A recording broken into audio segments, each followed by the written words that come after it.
qada dan qadar Allah Subhanahu wa ta'ala.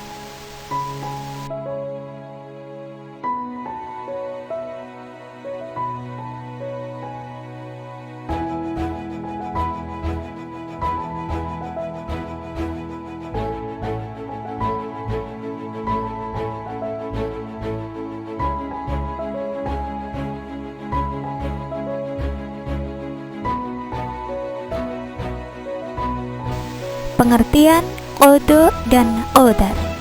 Secara bahasa, pengertian qada adalah ketetapan, ketentuan, keputusan, kehendak hukum, pemberitahuan, dan penciptaan. Secara istilah, qada adalah ketetapan, ketentuan, dan keputusan Allah Subhanahu wa ta'ala dari sejak zaman azali atas segala sesuatu yang berkaitan dengan iradah atau kehendaknya, baik itu kebaikan dan keburukan, hidup dan mati. Qada sebagai rencana Allah Subhanahu wa ta'ala sejak zaman azali.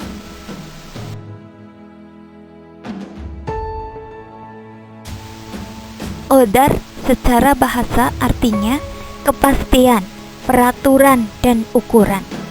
Qadar secara istilah adalah aturan atau ukuran yang diciptakan oleh Allah Subhanahu wa ta'ala sebagai perwujudan ketetapan terhadap segala sesuatu yang berkaitan dengan makhluknya yang telah ada sejak zaman azali dan pastinya sesuai dengan iradahnya. Qadar sebagai pelaksanaan rencana Allah Subhanahu wa ta'ala.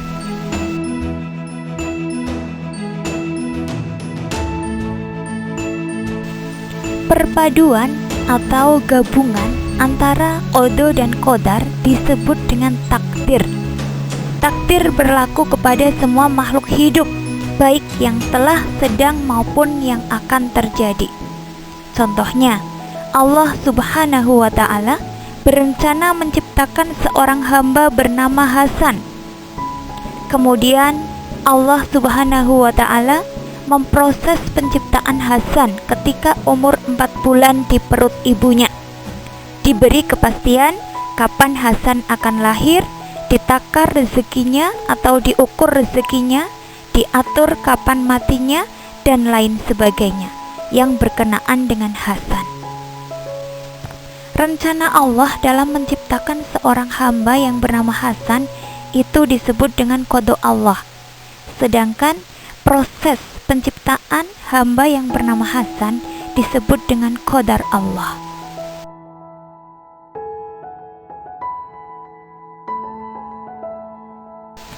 Dalil tentang qada dan qadar. Di dalam Al-Quran surat Ar-Ra'd ayat 11 disebutkan, Bismillahirrahmanirrahim, Innallaha la yukhayyiru ma biqaumin hatta yukhayyiru ma bi anfusihim. Wa idza aradallahu biqaumin su'an fala maraddalah wa ma lahum min dunihi miwalin. Yang artinya, sesungguhnya Allah tidak mengubah keadaan suatu kaum sehingga mereka mengubah keadaan yang ada pada diri mereka sendiri. Dan apabila Allah menghendaki keburukan terhadap suatu kaum, maka tak ada yang dapat menolaknya, dan sekali-kali tak ada pelindung bagi mereka selain Dia. Dijelaskan juga di dalam Al-Quran surat Al-Ahzab ayat 36, Bismillahirrahmanirrahim, wa ma kana limu'minin wa la mu'minatin idza qadallahu wa rasuluh amran ayyakuna lahumul khairah min amrihim wa may ya'shillaha wa rasulah faqad dhalla dhalalan mubina.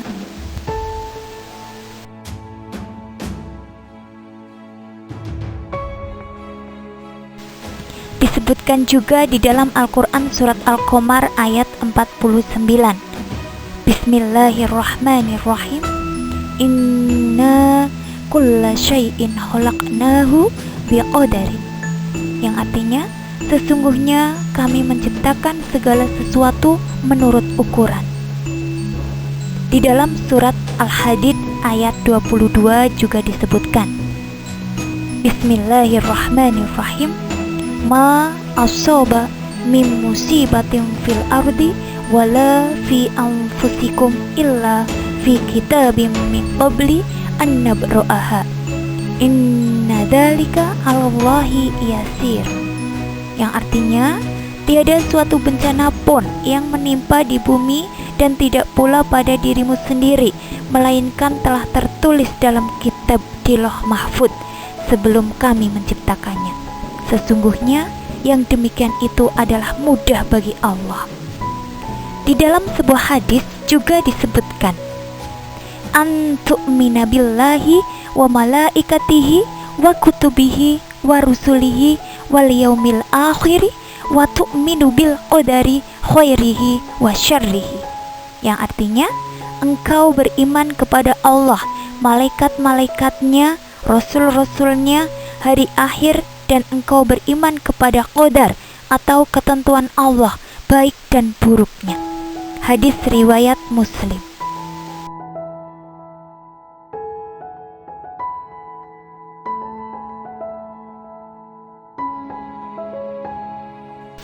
Macam-macam takdir. Macam-macam takdir ada dua macam, antara lain yang pertama adalah takdir mubrom, yaitu yang tidak dapat dibantah dan ditawar-tawar oleh manusia. Takdir mubrom sifatnya itu paten, sudah baku, sehingga manusia tinggal menunggu dan menjalankan saat takdir itu datang.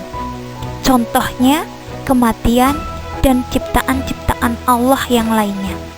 Seperti ada manusia yang dilahirkan dengan kulit sawo matang, sedangkan ibu dan bapaknya kulit putih, berhidung pesek, bermata sipit, dan lain sebagainya.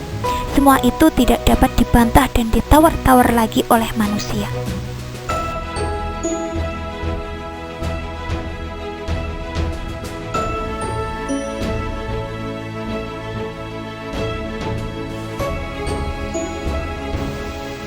Qadar secara bahasa artinya kepastian, peraturan, dan ukuran.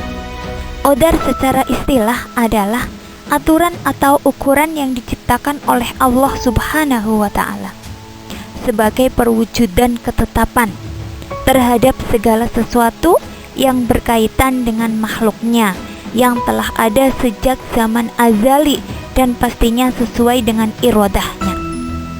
Qadar sebagai pelaksanaan rencana Allah Subhanahu wa Ta'ala.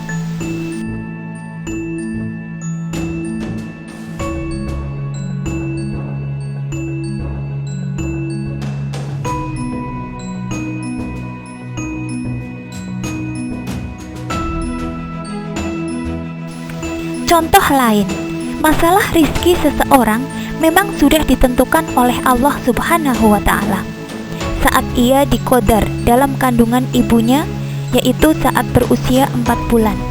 Namun, manusia itu bertugas menjemput atau mencari rizkinya itu.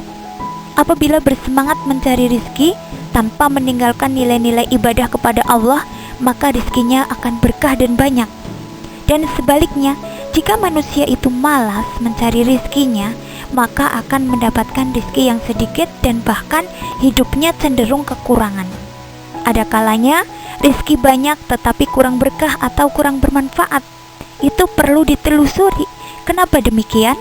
Mungkin dalam menyalurkan rizkinya kurang tepat atau usaha mencari rizkinya itu kurang halal. Kadang ada yang diuji oleh Allah melalui sakit, kehilangan, dan lain-lain.